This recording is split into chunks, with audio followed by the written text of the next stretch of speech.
اللهم أهل علينا شهر رمضان بالأمن والإيمان والسلامة والإسلام والتوفيق لما تحب وترضى يا ذا الجلال والإكرام.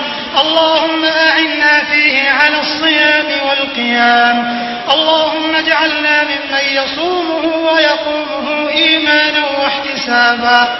اللهم سلمنا لرمضان وسلمه لنا وتسلمه منا متقبلا.